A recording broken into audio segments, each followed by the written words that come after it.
Okay, hello and welcome everyone. Today we are talking about how we can use web services inside Five or how we can use any REST API as its own data source.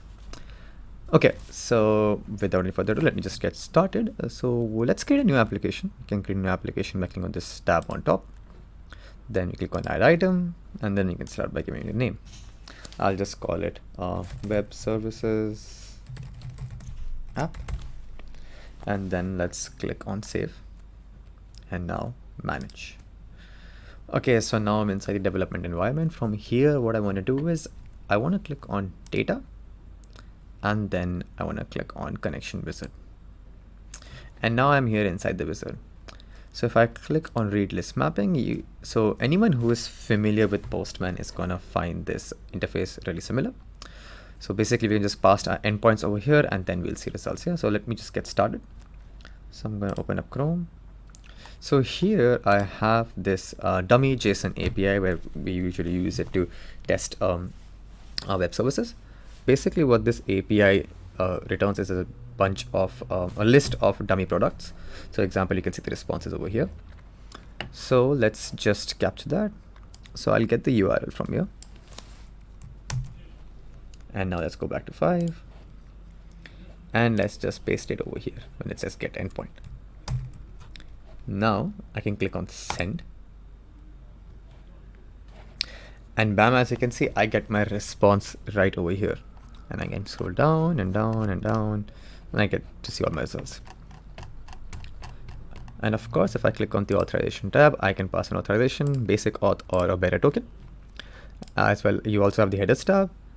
But one extra thing that I'd like to mention is called as field mapping. So essentially here 5 is not just listing or displaying the response from the API. What it's also doing is it's also trying to understand what's in the response, and it's trying to map it all into its own interface.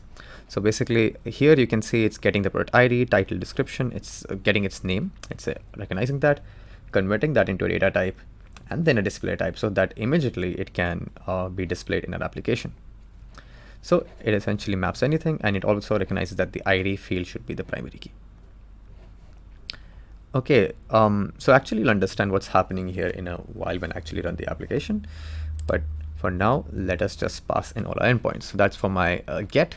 Let's do a get single. So that can be done by pasting in my products, pass in 1, and I can click on send and I should get my response. So going back to my API, just scroll down, you can see I can get all of my endpoints from here. So we have from over here. So for get products, if I want to get a single product, we pass in the ID. Similarly, this is for posting, this is for updating, and this is for deleting. So let's go ahead and place that inside 5. So as we saw, we need to pass in an ID to get a single product, but inside 5, what we'll instead do is we'll just pass in a variable over here, and we'll call the variable ID, such that if I pass in the value of 1 inside the variable and I click on send, I get all of my products. I only get my product with the value 1, and if I pass in 2, I should get my product with the ID 2, and that's iPhone X. Let's put in 10, and bam.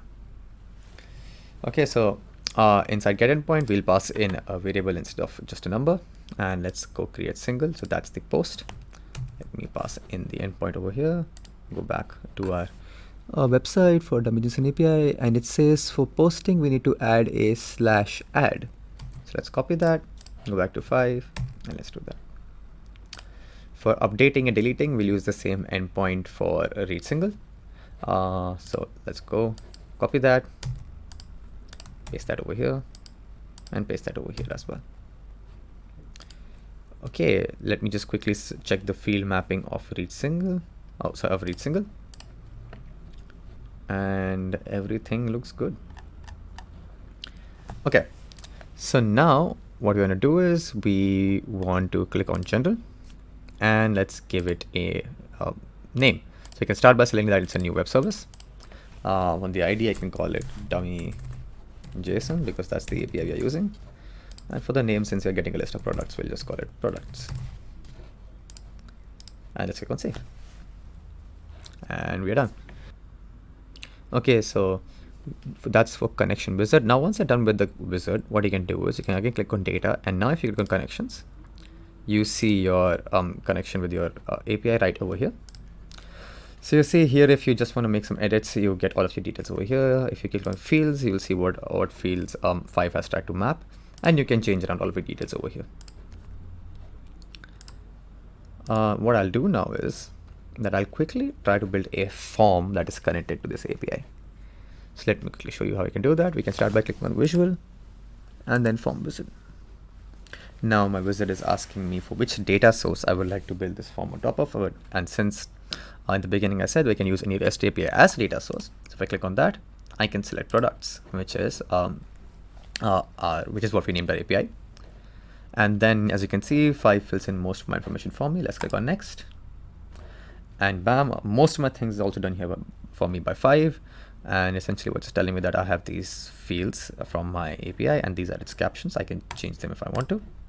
And these are all of the details that they're all displayed as text.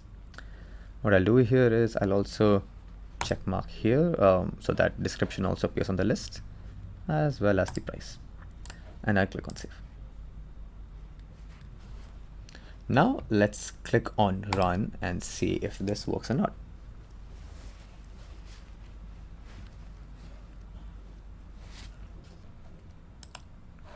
Now as you can see, I'm inside my application and I have all of my products here right in front of me from my API. If I click on them, bam, I get to see all of its details as well. So there we go. As you can see, we have gotten all 30 products. Okay, so essentially here, just for a quick recap, we can connect to any REST API inside 5 using the connection wizard. And not only that, once you have successfully connected, you can immediately use it as a data source.